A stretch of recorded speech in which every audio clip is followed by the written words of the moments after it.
అత్యంత వైభవంగా జరుగుతున్న సంగతి తెలిసిందే. యావత్ తెలుగుదేశం పార్టీ నేతలు అంతా కడప గడపలో రెక్కలు కట్టుకుని వాలిపోయారు. కడపంతా పసుపుమయంగా మారిన సంగతి తెలిసిందే. ఇలాంటి తరుణంలో టీడీపీపై వైసీపీ అధినేత వైఎస్ జగన్ సంచలన వ్యాఖ్యలు చేశారు.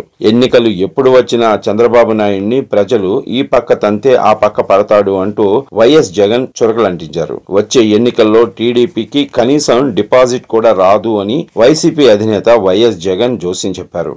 డాక్టర్ బిఆర్ అంబేద్కర్ కోనసీమ జిల్లా మండపేట మున్సిపాలిటీ, అన్నమయ్య జిల్లా మదనపల్లి మున్సిపాలిటీ, కాకినాడ జిల్లా పిఠాపురం నియోజకవర్గం, గొల్లప్రోలు నగర పంచాయతీ, శ్రీ సత్యసాయి జిల్లా పెనుకొండ మండలానికి చెందిన స్థానిక సంస్థల ప్రజాప్రతినిధులతో వైసీపీ అధినేత మాజీ సీఎం వైఎస్ జగన్ సమావేశమయ్యారు. టీడీపీ అంటే తెలుగు డ్రామా పార్టీ అని మాజీ సీఎం జగన్ కొత్త నిర్వచనం చెప్పుకొచ్చారు. వడ్డీతో సహా రిటర్న్ గిఫ్ట్ ఇస్తామంటూ వైసీపీ అధినేత జగన్మోహన్ రెడ్డి సీఎం చంద్రబాబు నాయుడుపై తీవ్రస్థాయిలో విరుచుకుపడ్డారు. టీడీపీ పాలనలో రెడ్ బుక్ పాలన నడుస్తోందని ధ్వజమెత్తారు.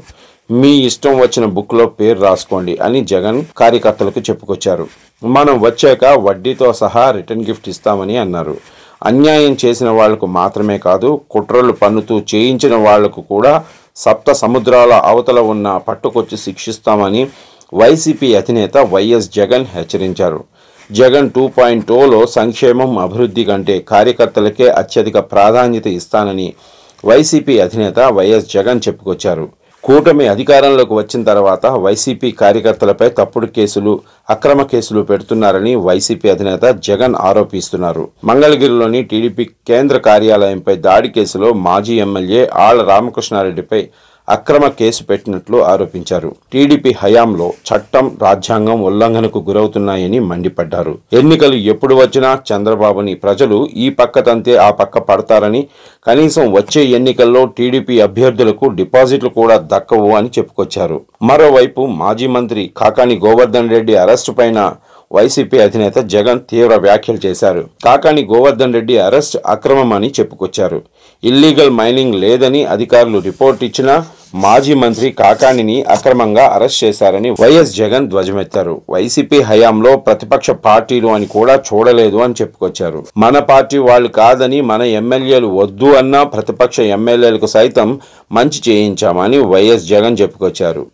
అయితే కూటమి ఏడాది పాలనలో ఎన్నో పాఠాలు నేర్పించారని, రేపు ఎలా ఉంటాదో తాము చెబుతామంటూ వైఎస్ జగన్ స్ట్రాంగ్ వార్నింగ్ ఇచ్చారు. వైఎస్ఆర్ కడప జిల్లాలో టీడీపీ అత్యంత ప్రతిష్టాత్మకంగా నిర్వహిస్తున్న మహానాడు పైన వైఎస్ జగన్ సెటైర్లు వేశారు. ఇచ్చిన హామీలను నెరవేర్చడం సత్తా అవుతుంది కానీ కడపలో మహానాడు పెట్టడం సత్తా కాదు అని చెప్పుకొచ్చారు.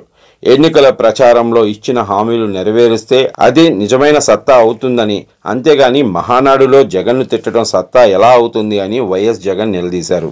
రాజకీయాల్లో విలువలు, విశ్వసనీయతను మరిచి సీఎం చంద్రబాబు రాజకీయాలను భ్రష్టు పట్టిస్తున్నారంటూ తీవ్రంగా మండిపడ్డారు. చంద్రబాబు నాయుడిది దుర్మార్గపు పాలన అని జగన్ విరుచుకుపడ్డారు. రాష్ట్రంలో కార్యకర్తలను గడప గడపకు తిప్పే ధైర్యం ఉందని మహానాడు వేదికపై నుంచి సీఎం చంద్రబాబు నాయుడు చెప్పగలరా అని వైసీపీ అధినేత వైఎస్ జగన్ ప్రశ్నించారు.